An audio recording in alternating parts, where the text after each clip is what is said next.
Rosh Chodesh of Yahrzeit of Aharon HaKohen, Parshas Massei, says that on the first day of this month, Aharon HaKohen went up to Hor HaHor and left Klal Yisrael on Rosh Chodesh of. And our Rabbi Nachman, had a student, one of his closest students was Rav Aharon Zal, as he was known. He was a Kohen, and Rabbi Zal said to him that you are a direct connection to Aharon HaKohen, and one of the proofs will be that just like Aharon HaKohen passed away on Rosh Chodesh of, your day is also Rosh Chodesh of.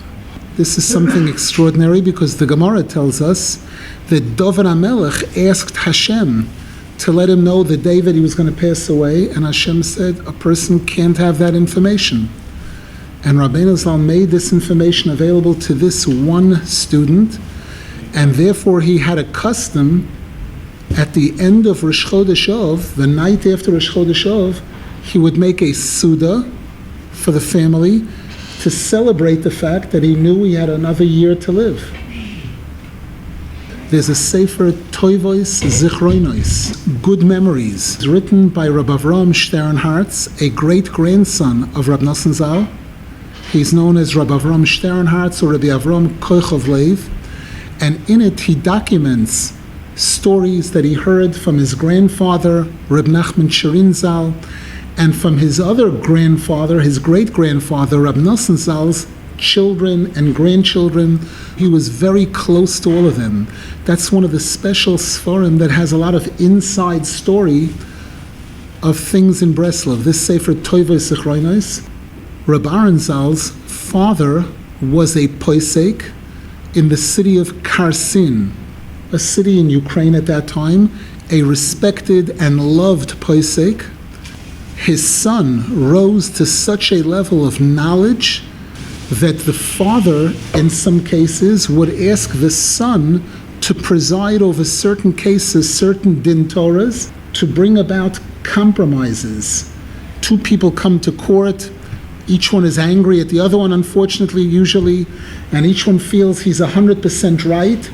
And one of the highest levels of success in a din Torah is if the judges can work out some kind of compromise, so that neither party walks out feeling like a nothing, like a loser.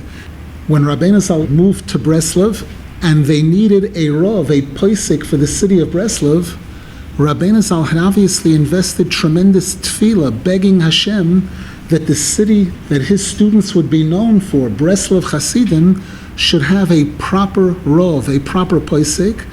And Rabbeinu Zal said he was completely successful, to the extent that he said, we need to thank the horses. We need to say thank you to the horses that brought Rav Aharon Zal to our city, that was so fortunate to have a Rav like this. And he referred to him as my kosher Rav, my kosher rabbi. Rabbeinu Zal said about him that he had a birur hamedame. Medame is a term used to refer to things that are unclear, twilight, where good and bad are mixed together in a manner that it's very, very hard to figure out, to sort things out, to sort out the good from the bad, the right from the wrong, which is one of the things that judges deal with every day. They're confronted with situations of right and wrong, and a situation is presented, and they have to be able to figure it out and to separate the truth from the falsehood and everything.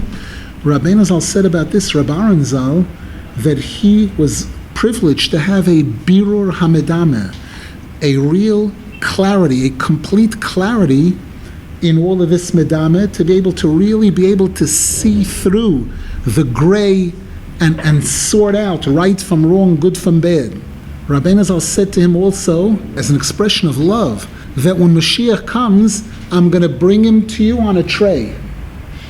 This is what he said to this student, Rav Aharon. We hope that the zichus of all of Rav Aharon Zal's descendants, Rav Rosenfeld, Zichronos, Rav Tzvi Rosenfeld was a direct descendant of Rav Aharon Zal, and others also, the zichus of all of his descendants that go to Uman with Mesiras Nefesh will serve as an aliyas neshama for this great tzaddik, this great student, who again, Rabbeinu Zal expressed such incredible love and respect for him. and his merit and the merit of Aharon HaKohen, whose Yahrzeit is today, who is known as Oyev Shalom, V'roidev Shalom, Oyev Sabrius Mekarav Torah, we should be zeicha that their schus should bring about a peace, the peace between our bodies and souls, which are in a tug of war, the peace between the religious and those that are not yet religious, and a world peace with the coming of Moshiach, the Binyan Beis Hamikdash, Me'er V'yameinu, Amen V'yamein.